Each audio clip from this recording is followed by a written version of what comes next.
Hello, everybody. Good evening, good morning, good afternoon, whenever you are watching this. I appreciate you joining us. And again, very exciting, very busy time of the year. We just wrapped up the 2022 IHSA football season. And that means postseason awards, and nothing I love more than to hand out some well deserved postseason awards, and especially the next award I'm about to present. So, again, um, of course, I am talking about the annual Red Grange Award, an award that I've been very fortunate to be involved in the last handful of years. And again, a little bit of a change this year with the Red Grange Award for the first time ever. And I'm very excited about this. We are awarding a offensive and defensive player of the year. A little bit of a change, and it's kind of an interesting tie-in, which I would love to just give you a little bit of tie-in to, and the reasoning behind it. Of course, the award's been around since 1974. It began in the Wheaton-Warrenville School District only, so really only Wheaton North and Wheaton South were eligible. Actually, back then I believe it was Wheaton Central. So stayed in the district for quite some time, and then a handful of years ago decided to open it up a bit, shall we say, and decided to include DuPage County. So every high school in DuPage County is eligible to have a player winding up being the Red Grange Award winner. And again, it's interesting. The Gady brothers obviously established this award back in 74. They grew up in DuPage County and felt very strongly that it would be a great idea. And I totally agree to expand the reach a little bit and include schools from all of throughout DuPage County, a terrific football county, as everyone is well aware of. So again, that change went into effect. I want to say it was 2017 was the first year. Jack Jensen back at Willowbrook won it in 1917. So 1917. 2017. So again, a lot of changes. And what I think is neat about the offensive and defensive player being able to split it into two different sides is, a lot of times the postseason awards become very skill heavy, and the linemen unfortunately kind of get overlooked more often than not. And I think this is a great way to, number one, kind of honor and at least give the linemen on both sides of the ball a better shot and a better chance of winning this, if so deserved. And believe me, went out and found someone who I think is well deserved of being the first ever lineman, actually, to win this award, and the first ever two-way lineman, which is, again, a tie-in to Red Grange. There's several tie-ins to Red Grange with our award winner. First of all, he is a two-way starter and has been, I believe, his entire varsity career. So again, full-time starter on offense, full-time starter on defense on both sides of the line. An Ironman, if you will. Definitely an Ironman kind of player. And by the way, this handsome fella also getting ready to graduate high school and enroll at the University of Illinois for the spring semester. Hence, again, another tie in the Red Grange. So with no more fanfare, I've built him up enough. Thrilled to bring in TJ McMillen, our defensive Red Grange Award winner for 2022 from Wheaton St. Francis. And big fella, congratulations. We were talking before I brought you in here. You've been very busy. Fill us in on what you got going on the last few weeks. These last few weeks, with football just getting over, and heading down to Illinois and about, I think, on the 11th. It's been crazy. Getting finals done right now, so it's been nonstop school, lifting, and then just preparing, and then training for Illinois, obviously, and going to FIST and doing everything. These past couple weeks, when football never stops, and yeah, it's amazing, and it's the game I love, and I love doing what I do. Well, and again, just a little background for everybody. TJ McMillen, again, as I mentioned, already verbally committed to Illinois. He'll sign his letter a week from today, I believe. Yes. Yeah, a week from today. So TJ will sign to University of Illinois this past season, made 68 solo tackles on the defensive side of the ball. Again, led Wheaton St. Francis to the Class 4A semifinal round. And, oh, by the way, he happens to play for his dad, Bob McMillen, who, again, a Arena League Hall of Famer. Just, again, you mentioned the McMillen family, and it is a football family. There is no doubt about it. The other thing, again, more tie-ins to Red Grange. We mentioned Illinois with TJ, two-way player, offense, defense, just like Red Grange. Also multi-sport athlete, football, basketball, baseball. Throughout your career at Wheaton St. Francis, TJ, and again, you're going to graduate here in about a week or so and head off to Illinois. Are you going to miss the winter and the spring? Because I know right now you would be knuckle deep in the basketball season, and once that would end, you would roll immediately into baseball. You never stopped. So that's got to feel a little weird for you. Yes, I'd say I think this is the first time in about, I'd probably have to say my lifetime that I've not got done with football and then I'm immediately right into a next sport. I mean, it's a weird thing. It's a weird thing for my body. I mean, my body's never gotten a rest from sports. So it is a weird feeling, and I do miss basketball, and I know I will miss baseball. Have you gone to a basketball game as a fan yet? Yes, I have. And how weird was that? It's hard to watch because it's something like all those guys I got a whole bunch of senior friends that play, and there's some of my good friends, and then I liked all the juniors that are on the team this year, and it was tough because I know that I could go out there and help them, but I know that I'm on to bigger and better things. Yeah.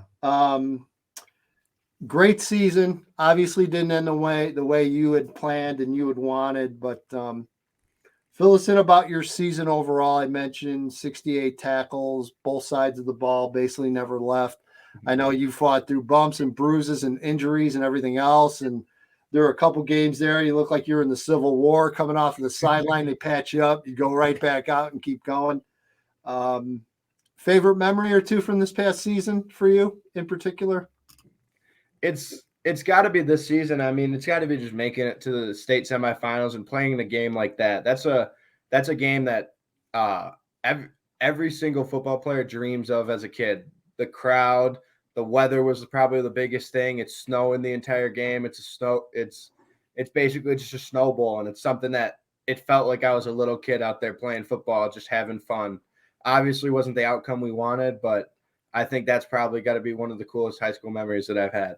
You, as I mentioned, you hail from a sports family, a football family, and obviously your older brother Bobby was a standout at Naperville Central. He also ended up playing at Iowa State. Now he's coaching on the college level. Your sister, we cannot forget your sister, the state champion sister. Yes. I thought I would add. I'm sure she will never let you forget that ever. And obviously with your dad and his history with football and having your dad coach you. Will this spring be the first time that your dad hasn't coached you in football? Yes, it will be. So it's gonna be a weird change, but I mean, change is good in everything you do, and it's bound to happen. Family support. I mean, again, I follow your mom on Facebook. I see she's all over the country all the time, going to your brother Bobby's games, whether he's coaching somewhere or your sister's volleyball. I think her and her husband, your dad, were like at one point, I think it was just a blur between them crisscrossing your football, her volleyball. I mean, and I know you support her as well, and your sister supported both you guys, and you guys seem very close. It seems like as siblings, you guys are very close. And how important was it for you to have the support from your family to get where you're at this point? And on the vice versa, how important was you to go out and to try to get out to some of your sister's stuff as well? It's really important to me that the family aspect's always something that's come first for me. It's always they will do anything to try to get to a football game of mine, including my sister. There's times where she came back from volleyball tournaments and she's like, "Mom, am I gonna miss TJ's game?" And she's like, "I don't know." And she would do whatever she can to get back. So it's a great feeling to kind of have, that know that these guys, that they're always right by my side and always are supporting me and help. I wouldn't be where I am today probably without them supporting me. And obviously, and then answering the next question, I mean, I try to make it to everything as possible for Shay. And then if we're going to see something to Bobby, I try to make it. So we're going up to the bowl game for him on the 27th, I think, but I try to make it for everything as possible. And it's just, I'm a big it's just your family. I mean, that's what you guys do. You're a sport family. That's, it's amazing. It's fun to watch. There's no doubt about it. Playing both ways, 4 years varsity for you? Yes, sir. Amazing. I mean, that alone, 4 years. You look back on your freshman year, your first couple of games. Mm-hmm. How overwhelmed were you, and how long did it take you to settle in before you felt comfortable? Going in, I know I was extremely nervous, especially kind of playing. I didn't know what I was expecting. Obviously, varsity football is a big jump from any youth level. It was, I would say I was overwhelmed probably till we got to the biggest game of the year. And that was, I think something kind of just clicked where I can play with these kids no matter what. I kind of got that mentality that you're going to be the most dominant guy on the field, no matter who's on the field with you. And that game I'd say sparked my whole career and kind of flipped that switch for me. And it never turned off from there. A lot of times talk to and interviewed a lot of kids and a lot of coaches, and they talk about how the game slows down. I can't even imagine how much the game slowed down for you from that freshman year compared to your last season here. How big of a difference was that when you took it was a really big difference. I mean, it got to points where the coaches were saying stuff, and it got to the point where I was getting thrown in the mix, like, oh, TJ, like, what should we do here? Because I got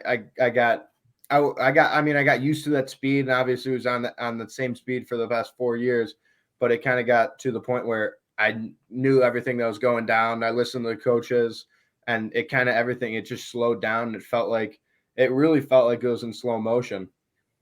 When you went through the recruiting process, and let's face it, it started very early for you. I think you're probably during your freshman year, you were starting to already pick up some interest. And I remember talking to you and seeing you at a couple of camps and stuff, and things were really started to get going. I mean, you've got your dad there. He'd been through it. Obviously he also went through it with your older brother. Mm-hmm. It seemed like you had a huge advantage going into that recruiting process with those people at your side and helped you get through it. How important was that? And when it came down to it,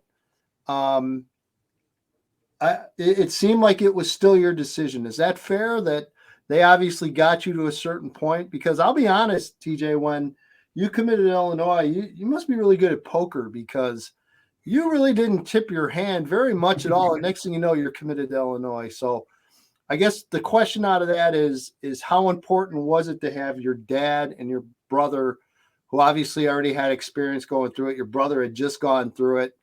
And then your dad obviously being a coach and knowing the college side. Mm-hmm. How much did that help you in your recruiting process? It helped me a lot. Especially with my brother. My brother is someone I talk to all the time, because he knows that the recruiting's a whole big of ups and downs. It's basically a roller coaster throughout the recruiting process. And he was someone that I relied on when I was upset or I was at an all-time high.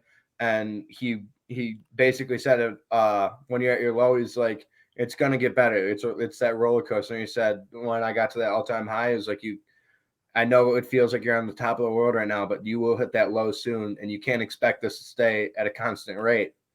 And he was really big on that. And obviously my dad being the coach and knowing the college side and everything helped a whole bunch. But the person that doesn't get enough credit was my mom. Kind of went through that whole recruiting process with my brother, because my dad was out in LA. Right. So she was also one where I'd get upset too. And she'd tell me stories like with Bobby and what was going on when he was going through this process. So I mean, she was a big factor in this too, getting Yep. through it. But I mean, it just basically everyone was, and it's the whole, it ties back to the whole family thing. Like Shay was always there for emotional support and everything, and it all ties back to just that whole family aspect was always great to have.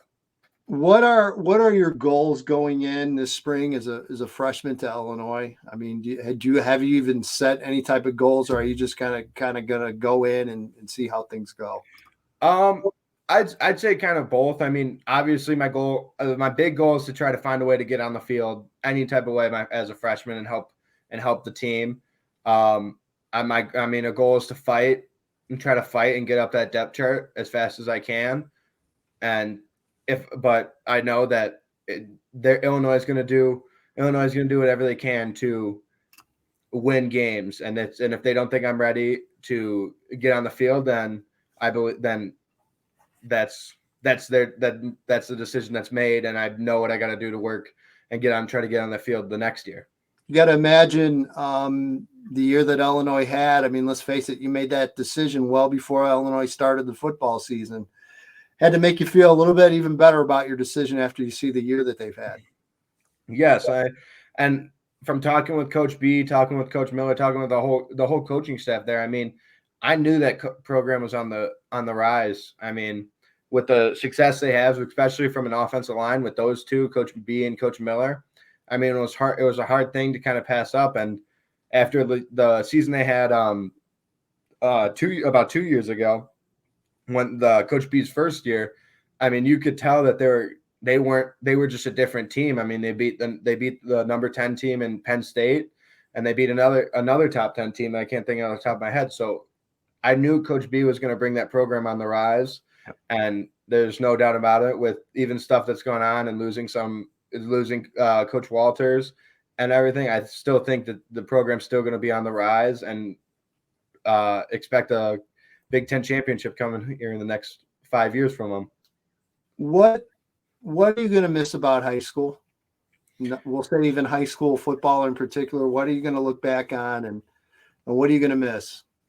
I mean, I think every high school football player is going to say the same thing. I mean, it's got to be just playing with your best friends.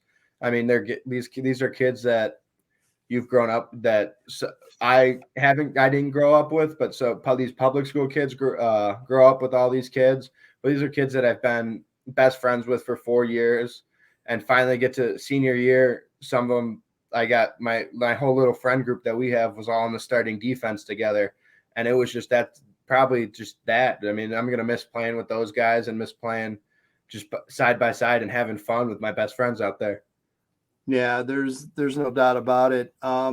What advice would you give? Obviously, this time of year, there's a lot of testing going on at St. Francis, and you're getting a lot of prospective, eighth graders, prospective kids that'll hopefully wind up at St. Francis. What advice would you give those kids coming into St. Francis and getting ready to go through high school and high school football? What would you tell them?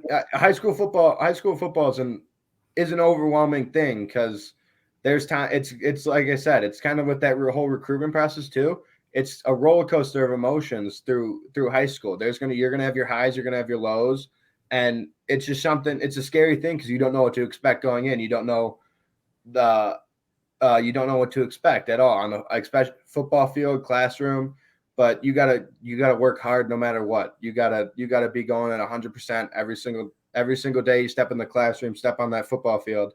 And I think, obviously a little biased opinion, I mean, I think St. Francis is one of the best educational schools around to help you get ready for college. And I think we have some of the best we have the best coaching staff in Illinois that will get you ready for college if you want to play at the next level, and they'll bust their butts to get you to play at that next level if that's what you want to do. And yeah, you. And the other thing I want to touch on as well is you were able to get it done in the classroom too. And I mean, pal, how'd you do it? I mean, you were juggling 3 sports at once. You never stopped, and yet you kept the grades up, and obviously going to graduate. Just terrific GPA and heading to Illinois. I mean, how were you able to really? Who was the taskmaster? Who's the one that cracked down on you and said, "Look, no more screwing around. You need to get the grades." Was that mom's influence there as well, or? Yes, it was. Mom's always been big on grades. That's her number one thing in this family. I mean, she went to St. Francis. She was a top 10 student there. So she knew what you had to do to get your work done at St. Francis, and she knew that the amount of work that they were going to throw on you.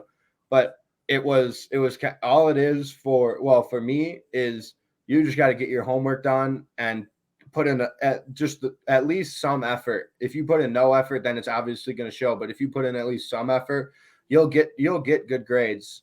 And then if you put in 100% effort, I mean, it just shows like everything you do, everything, especially there, you just show a little bit effort, do your homework, and you even do half. Let's say you get like a C on a test, you're still getting a high to mid B in the class. Yeah.